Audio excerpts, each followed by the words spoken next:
আজকে আমরা ঘুরে দেখব পশ্চিম আফ্রিকার দেশ ঘানার রাজধানী আকরার একটি সাধারণ স্থানীয় বাজার। প্রথম দেখায় হয়তো মনে হবে এটি যেন আমাদের বাংলাদেশের কোনো গ্রামের হাট। চারদিকে মানুষের ভিড়, তাজা সবজি, মাছ, মাংস, ফলমূল, নিত্য প্রয়োজনীয় পণ্য, পোশাক, রান্নার উপকরণ, মশলা সবই রয়েছে এক জায়গায়। তবে এই বাজারের সবচেয়ে মজার বিষয় হলো এখানে কি কি জিনিস বিক্রি হয়, সেগুলোর দাম কেমন, আর বাংলাদেশের হাট বাজারের সঙ্গে এর কতটা মিল বা অমিল রয়েছে। অনেকেই জানতে চান ঘানায় বাংলাদেশি কেউ থাকে কিনা, সে বিষয়েও পরে কথা বলবো। চলুন আজ পুরো বাজারটা ঘুরে দেখি। বাজারে ঢুকতেই যে বিষয়টি সবচেয়ে বেশি চোখে পড়ে তা হলো এখানে প্রায় 90% দোকানই পরিচালনা করেন নারীরা। শুধু বিক্রেতাই নন, অধিকাংশ ক্রেতাও নারী। বাজারের এক প্রান্ত থেকে অন্য প্রান্ত পর্যন্ত তাকালে দেখা যায় প্রায় সব দোকানেই নারীরা বসে ব্যবসা করছেন। এত বড় একটি বাজারে নারীদের এমন সক্রিয় অংশগ্রহণ সত্যি প্রশংসনীয়। এটি ঘানার সামাজিক ও অর্থনৈতিক বাস্তবতার একটি সুন্দর চিত্র তুলে ধরে। এবার চলুন বাজারের খাবারের দিকে নজর দেওয়া যাক। এখানে আমরা দেখতে পাচ্ছি পামনাট। এটি ঘানার অত্যন্ত জনপ্রিয় একটি খাদ্য উপাদান। বিশেষ করে বিখ্যাত পামনাট স্যুপ তৈরিতে এটি ব্যবহার করা হয়। এখানকার মানুষ বিভিন্ন ধরনের মাংস, মাছ কিংবা সবজির সঙ্গে পামনাট দিয়ে রান্না করে থাকেন। বর্তমানে 1 কেজি পামনাটের দাম বাংলাদেশি টাকায় প্রায় 150 টাকা। ঘানার মানুষের দৈনন্দিন খাবারের তালিকায় এটি গুরুত্বপূর্ণ স্থান দখল করে আছে। আরেকটি বিষয় আমার খুব পরিচিত মনে হয়েছে, আমাদের বাংলাদেশের গ্রামের হাটে যেমন খোলা লবণ বড় বড় বস্তা থেকে প্যাকেটে ভরে বিক্রি করা হয়, এখানেও ঠিক একই দৃশ্য দেখা যায়। ছোট ছোট প্যাকেটে লবণ সাজিয়ে রাখা হয়েছে আর ক্রেতারা প্রয়োজন অনুযায়ী কিনে নিয়ে যাচ্ছেন। হাজার কিলোমিটার দূরের একটি দেশের সাথে বাংলাদেশের গ্রামের হাটের এমন মিল সত্যি অবাক করার মতো।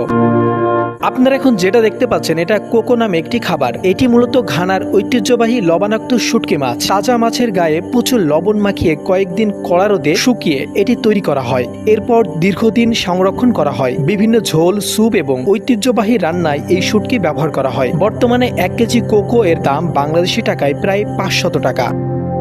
আমরা যেটিকে মরিচ বলি, ঘানায় সেটিকে সাধারণভাবে পিপার বলা হয়। তবে এখানকার মরিচ দেখতে বাংলাদেশের পরিচিত কাঁচা মরিচের মতো নয়। আকার, রং এবং ঝালের দিক থেকেও বেশ পার্থক্য রয়েছে। বিভিন্ন ধরনের ছোট ও বড় মরিচ এখানে বিক্রি করা হয়। বর্তমানে এই মরিচের দাম প্রতি কেজি বাংলাদেশি টাকায় প্রায় 200 থেকে 250 টাকা।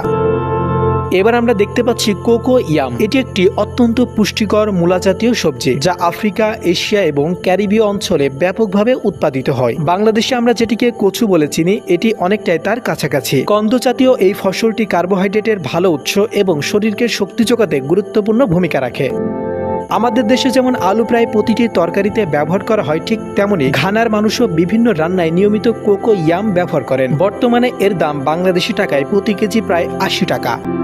চলুন এবার পাম অয়েলের দোকানে যায়। বাংলাদেশের রান্নাঘরে যেমন সয়াবিন তেল সবচেয়ে বেশি ব্যবহৃত হয়, ঘানায় ঠিক তেমনি সবচেয়ে জনপ্রিয় হলো পাম অয়েল। বিশ্বের অন্যতম বৃহৎ পাম অয়েল উৎপাদনকারী দেশগুলোর একটি হওয়া এখানে এই তেল সহজলভ্য এবং তুলনামূলক সস্তা। বাজারের অধিকাংশ দোকানেই বড় ড্রাম থেকে খোলা পাম তেল বিক্রি করা হয়। অনেকেই বিভিন্ন কোম্পানির বোতলজাত তেলের পরিবর্তে এই খোলা পাম তেল কিনেই থাকেন, কারণ এর দাম অনেক কম। বর্তমানে বাংলাদেশি টাকায় প্রতি লিটার পাম তেলের দাম প্রায় 180 টাকা। ঘানায় কলার উৎপাদন অনেক বেশি। গ্রামের প্রায় প্রতিটি বাড়ির আশেপাশে কলা গাছ দেখা যায়। তাই বাজারেও চারিদিকে শুধু কলার সমারোহ। ছোট বড়, কাঁচা, পাকা বিভিন্ন জাতের কলা এখানে বিক্রি হচ্ছে। এত পরিমাণ কলা একসঙ্গে দেখে সহজেই বোঝা যায় এটি ঘানার অন্যতম গুরুত্বপূর্ণ কৃষিপণ্য।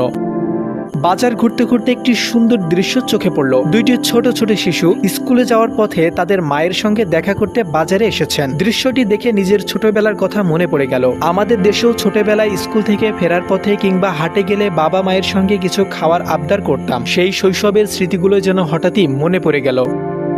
এই বাজারে শুধু সবজি বা খাদ্য সামগ্রী নয়, দৈনন্দিন ব্যবহারের পোশাক, জুতা, স্যান্ডেল সহ বিভিন্ন প্রয়োজনীয় জিনিসও বিক্রি হয়। অর্থাৎ একজন মানুষ তার নিত্য প্রয়োজনীয় প্রায় সবকিছুই এই একটি বাজার থেকে কিনতে পারেন। ভিডিওর শুরুতেই আমি বলেছিলাম এই বাজারের প্রায় 90% ব্যবসায়ী নারী। এতক্ষণ ধরে বাজার ঘুরে আপনারা নিশ্চয়ই লক্ষ্য করেছেন সত্যি পুরুষ বিক্রেতা খুবই কম, দেখা যায় না বললেই চলে। যদিও ভিডিওর কোথাও কোনো পুরুষ বিক্রেতাকে দেখে থাকেন তাহলে অবশ্যই কমেন্টে জানাতে পারেন।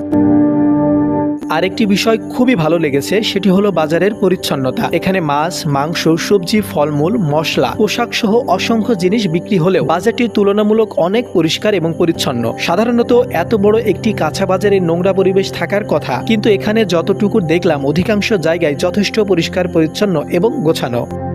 অবশেষে এমন একটি বিষয় আপনাদের দেখাবো যা বাংলাদেশের বাজারে খুব কম দেখা যায়। এখানে আপনি চাইলে মাত্র 100 গ্রাম মাংস কিনতে পারবেন। আমাদের দেশে অনেক দোকানে 500 গ্রামের কম মাংস কিনতে চাইলে বিক্রেতারা দিতে চান না, কিন্তু ঘানার এই বাজারে আমি মাত্র 100 গ্রাম মাংস কিনলাম, আর তার জন্য খরচ হলো বাংলাদেশি টাকায় মাত্র 70 টাকা। বিষয়টি সত্যি বেশ ভালো লেগেছে, কারণ এতে স্বল্প আয়ের মানুষও নিজের সামর্থ্য অনুযায়ী অল্প পরিমাণ মাংস কিনতে পারেন। তো বন্ধুরা, ঘানার রাজধানী আকরার এই সাধারণ ফুড মার্কেট আপনাদের কেমন লাগলো অবশ্যই কমেন্টে জানাবেন। পৃথিবীর বিভিন্ন দেশের সাধারণ মানুষের জীবনযাত্রা, ঐতিহ্য, সংস্কৃতি, খাবার, বাজার, গ্রাম, শহর এবং অজানা নানা তথ্য নিয়ে আমরা নিয়মিত ভিডিও তৈরি করি। তাই যদি এমন ভিন্নধর্মী ভ্রমণ ও তথ্যভিত্তিক ভিডিও ভালো লাগে তাহলে অবশ্যই আমাদের সঙ্গে থাকুন।